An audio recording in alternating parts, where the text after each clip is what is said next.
Good morning, everybody, and welcome back to the Engine Builder Show. Today, on our topic, we're going to be talking about how to get your prospects to fully engage with you in your email marketing.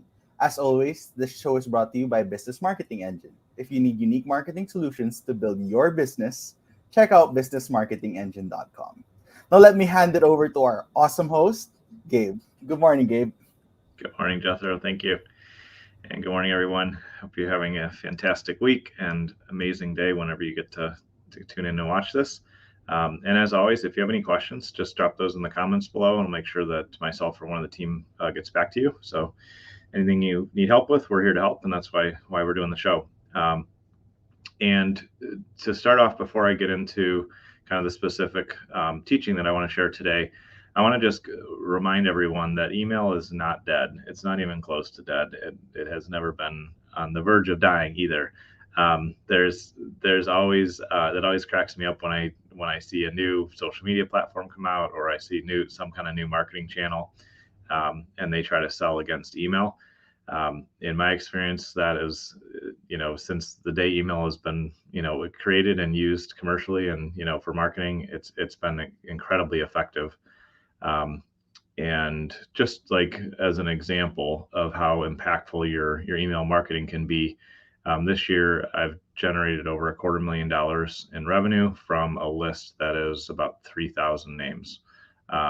So you don't have to have a massive list to make great money from email marketing, but you do need to be willing to use the tool effectively and with some strategies and principles that will work well. So even if and also I know people that have a list of 500 or 1,000 or just a really small list that have done similar numbers to me, and even bigger. So it's not really about list size, although growing a responsive list is always a good idea. You should always be looking to grow your list. It's not necessarily just about list size. It's actually about how you approach your email marketing. And the first thing that's really key in being successful with email marketing is be yourself. Like, don't try to do it like me or like somebody else that you follow, or don't try to use some really formulaic, template that makes it, feel unnatural to you. It's really should be you being yourself. And regardless of if you write your email yourself or if you hire a company like us to help you write your email, what's important is that your personality comes through and that it's really authentically your voice and your style of you and your company and your brand. Because when I see email fall flat, it's because it's too formal or it's stuffy or it just doesn't match the person and the company brand well. So the reader can instantly tell it's just something canned is the way it feels, whether or not it is or not. And so what I encourage people to do, especially when you're writing your own email marketing, is to think about a specific person in your audience, or think about a good friend or family member, somebody you love and care about, and write your email to them, write to one person. So I know for me, when I started out doing this, and really got, more consistent and more engaged with the email marketing that I was doing, I would just think that I was writing to my youngest brother, because my youngest brother is like 15 years younger than me. And we've done a lot of great business. We've had a lot of great business ventures together. He's done things on his own. He does a lot in sales now. He's really, really successful and was always trying to learn and grow from an entrepreneurial standpoint. And so what I would do is, when I sat down to write an email to my whole list, when I first started out, I would just write to my brother, Andrew. And that allowed me to just make it really personal. And it allowed me to speak to a single person, which then made it, applicable, and just the tone and feeling, people were able to feel that energy that I put into the work. And I always like to use the example of, if you've been texting with a friend or, your partner or a family member, you can tell, regardless of if they send you one or two words or they send you a sentence, you can tell if they're mad at you or if they're happy, right? It doesn't, you can just tell that energetically when somebody writes something. And so our energy is passed directly into the words that we write. And so that's why it's really important to be intentional about thinking about, okay, who am I serving when I'm writing this? How do I want to, love and care for them? What results do I want them to get? How do I want them to feel? And it's really been effective for me to think about a single person and write my email content to them. That's what really helps me to get dialed in. And that intention and being yourself is more important, in my opinion, than almost anything else from a copywriting standpoint when it comes to email marketing, because your typos don't matter if you have the perfect analogy or not, if you write too short or too long, which there really isn't a too short or too long. We'll probably talk about that in another episode. All those things don't matter if you show up with the right attitude and intention, and you really show up and try to serve your audience.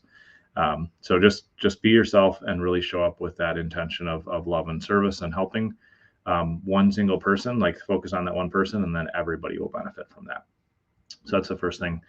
The second thing is, and I didn't realize this until recently, and one of my good friends, George Bryant, taught me a lot about this, but it's really important to spoon feed your audience the information you want to share with them. Instead of trying to teach, all 87, tactics, principles, or steps of your process, or instead of trying to educate them on everything that you know in one email. Obviously that sounds a little outlandish, but I think we, at times, all of us like put too much into a message or try to dump too much on somebody. Instead of that, just spoon feed them, give them a little bite-sized chunk on a consistent basis, and that way they'll know they can get one actionable item from you in the email, or they can get a little bit of inspiration, or they can learn the next step that they need to take. And so spoon feeding is really valuable, because you're not brute forcing your audience's brain. Then you're not just dumping information on them, and you're teaching them by healthy conditioning that if they open your emails, that you're going to give them something valuable, a little nugget that's going to help them move forward. So that's really key. When you take that approach, and we help our clients do this all the time with campaigns that haven't been working or haven't been getting engagement. When you take that approach, you can take your open rates from like 5 or 10% to 40, 50, 60, 70, 80%, because of the fact that you're approaching them in a conversational style, being yourself, and just giving them little chunks of information at a time, instead of overwhelming them with a long ass email that they're not going to read or know how to apply. So just keep that in mind as well. Really chunk the information down, and that will be helpful as well. And the last thing, which is just equally as important, and I talk about this all the time in marketing, so you won't be surprised, hopefully, if you've tuned in at all, is be consistent. I hear people say, oh, like, I email my list some of the time, and when I dig in, some of the time is like every couple months, and there's no point in doing that. It's ineffective. Or I hear people say, oh, like, oh, I do it once a month. And even that there's some spaces where that works a little bit, but it's just, again, it's not really effective as doing something at least on a weekly basis, and ideally at least a couple times or multiple times a week, and ultimately getting to daily email. And whenever I share that, people go, oh, I don't want to annoy my audience, or I don't want to overwhelm them, or I get a ton of email, I don't want to do that to somebody else. And that is an example of, and this happens to all of us as entrepreneurs and leaders and managers and business folks. That's an example of you projecting your experience onto somebody else that probably isn't true. As entrepreneurs, we're constantly gathering information, trying to learn a lot, and trying to absorb all we can. And so we subscribe to a lot of things. We get a lot of email. I know I get support from my assistant, and I use some AI tools, but I know I get 300 to 400 emails a day. Fortunately, I don't look at a fraction of those. I only see 15 or 20. But I talk to plenty of other folks who say, yeah, I get tons of email, and I wouldn't want to annoy my audience. That is the absolute wrong way to look at this. And I don't use the word wrong lightly, but it is, in my opinion, it's absolutely wrong. And here's why. If you think about any relationship that's important to you, your partner, another family member, a friend, somebody you work with, do you think it would be effective for you to only talk to them every couple months? Do you think your relationship would develop? Do you think they would like you? Do you think they would enjoy spending time with you or talking to you, and only hearing from you once every couple months? The answer is probably no, unless you have a different relationship than I have. And then what about once a month? Is that enough time to have one conversation with somebody you care about, your partner, your loved one, family member, friend, team member? One conversation a month. Is that enough? Odds are probably no. Like that, you're not going to accelerate the relationship, and they're going to need support and encouragement, and all the things that a healthy relationship gives somebody. they're going to find it somewhere else, right? They're going to go somewhere else. But if you think about any healthy relationships that you have in your life, or that you've seen other people have, hopefully you have plenty of them. Healthy relationships come with consistency and consistent communication and time spent together. So going out, on a date with your partner once a week is a good idea. You'll deepen your relationship. Having more conversations throughout the week about things you want to accomplish or things you're learning or what's going on in your life will deepen the relationship. And so when it comes to email marketing, I want you to date your list. I want you to consistently show up for them. I want you to communicate with them. I want you to encourage them to reply back to you, and then, reply back to them. Obviously, start that conversation. Don't make it one-way communication, but realize that even when people aren't responding, they're reading your emails, they're hearing your words, you're building a relationship with them through a very effective channel, email marketing. And the best way to do that is to be consistent and send things a few times a week.